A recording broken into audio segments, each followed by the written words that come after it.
Séparation de l'Église et de l'État. En théorie, les Amériques, c'est protestants. À la guerre de sécession, c'est les protestants qui ont gagné sur les catholiques.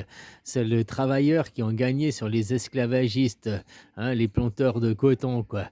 Sauf que 250 ans après, aujourd'hui, on voit bien que c'est le catholicisme qui domine, quoi. Il y a une religion d'État qui domine la gouvernance des États-Unis. On voit bien que les États-Unis, indirectement, seront le petit chien d'Israël. C'est Israël qui dirige, quoi. Donc, Israël, je te rappelle que c'est le pays imaginaire, hein. C'est un pays sans frontières. Puis on parle des reconnaissances de l'État de la Palestine là-bas. Donc, quand on reconnaît les frontières, c'est l'État de Palestine. Où il est l'État d'Israël? Vu qu'il n'a pas de frontières, ça fait de lui un État imaginaire. Ces gens, ils vivent dans une schizophrénie, quoi. Ils vivent dans un sophisme. C'est là qu'ils ne se rendent pas compte. Puisque depuis 1948-49, on leur dit c'est quoi les frontières d'Israël, et puis ils disent attends, on va te dire, on a grandi un petit peu, on en a grandi un petit peu, quoi. Tu vois, en 48, les frontières qu'ils avaient fixées, puis après en 67, ils ont changé les frontières encore. Puis qu'aujourd'hui, ils veulent encore changer les frontières, ils sont en train de s'agrandir au Liban, ils sont en train de s'agrandir en Cisjordanie. Mais pour eux, ils disent, bah, c'est déjà chez nous, c'est eux. Pourquoi ils sont là? C'est chez nous, ils sont à eux de se casser, quoi. Tu vois, tellement qu'ils inversent le colonialisme à dire, non, c'est pas nous les colons, nous on est chez nous, quoi. Je te jure, quoi, tellement le,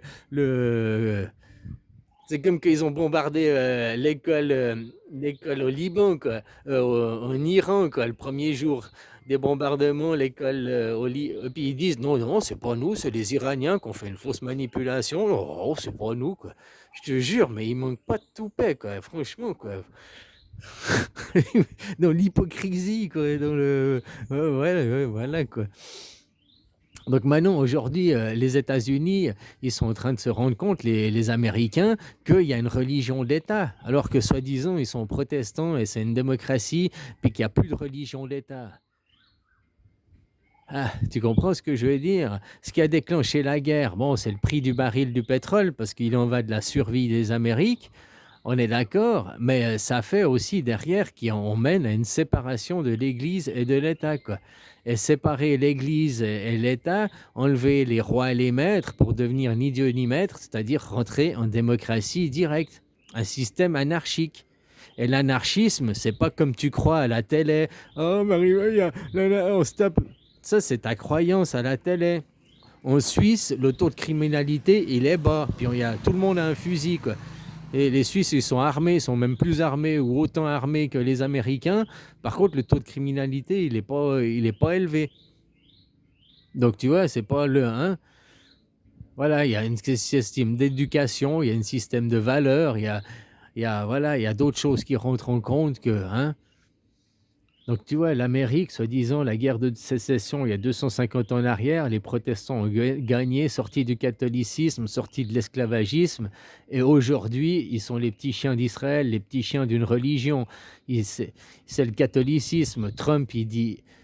Alors, Trump, il fait des choses dans le sens des Israéliens, dans le sens du catholicisme, mais je te rappelle qu'à l'investiture de Trump, à la deuxième mandature, là, il a refusé de mettre sa main sur la Bible. Il n'a pas prêté serment sur la Bible. Donc, si on prend en compte justement ces codes, ces éléments, et puis non seulement il n'a pas prêté serment sur la Bible, donc il a envoyé chez la religion, donc il va séparer l'État de la religion. Mais après son discours au World Forum Economic il y a un an en arrière, le pigargue, la tête était tournée non pas du côté des lauriers, elle était tournée du côté des flèches. On dit les lauriers représentent la paix et les flèches représentent la guerre. Alors il s'est tourné du côté de la guerre. La guerre à qui?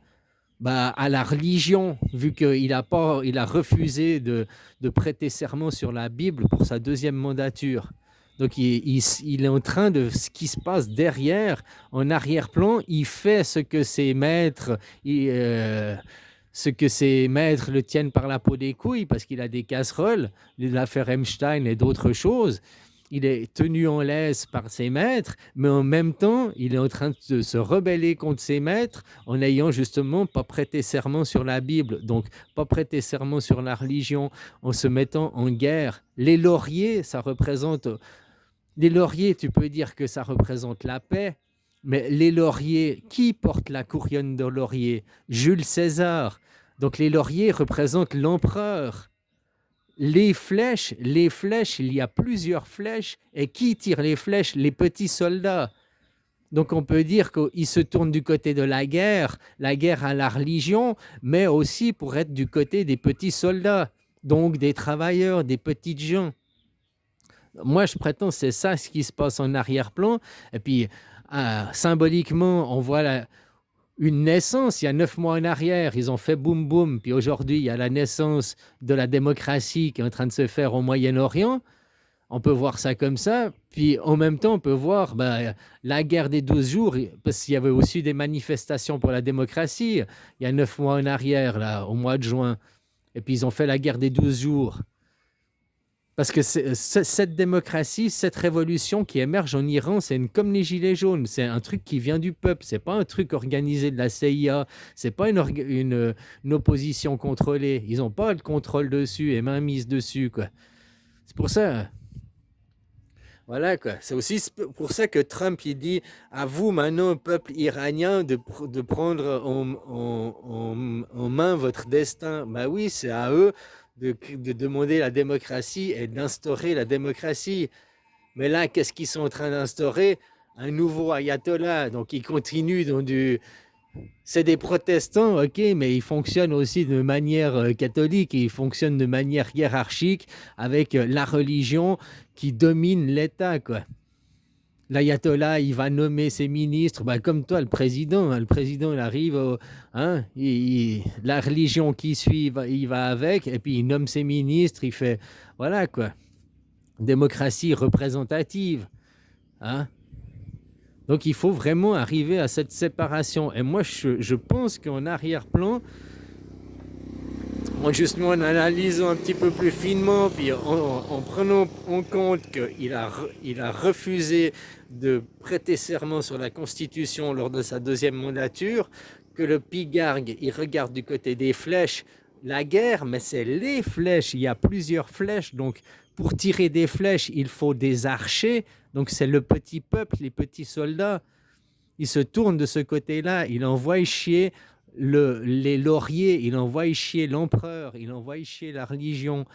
Il redevient aux bases de ce que c'est l'Amérique. L'Amérique créée par le protestantisme. La guerre de sécession, c'était une guerre des planteurs de coton esclavagistes, les catholiques, contre ceux qui avaient des machines qui donnaient des conditions de travail saines, quoi. Le code du travail, qui avait des travailleurs et non pas des esclaves, puis qui avait des machines, c'est les protestants, quoi. C'était ça, c'était une guerre comme ça, quoi. Donc maintenant, ceux qui ont gagné, c'est les protestants. L'Amérique fondée sur le protestantisme, sur ceux qui avaient les machines, sur le partage, l'égalité, la liberté, quoi. Stop l'esclavagisme, stop le catholicisme. Mais tu vois que derrière, il y a encore une religion dominante. Et moi, je prétends que Trump, il est en train de reséparer de nouveau l'Église et l'État, quoi. Ou de finir cette séparation qui était comme vous en France, soi-disant, vous avez la démocratie, mais vous n'avez jamais perdu la monarchie. Vous êtes toujours une monarchie déguisée en démocratie représentative. Comme l'Amérique, soi-disant, la religion n'était plus là, mais vu que la nature a horreur du vide, c'était juste remplacé par une autre religion, quoi. Ceux qui se font passer en martyrs, voilà, quoi. Qui viennent du pays imaginaire. C'est ça le plus hallucinant, quoi. Ils sont sans frontières, ils viennent du pays imaginaire, quoi.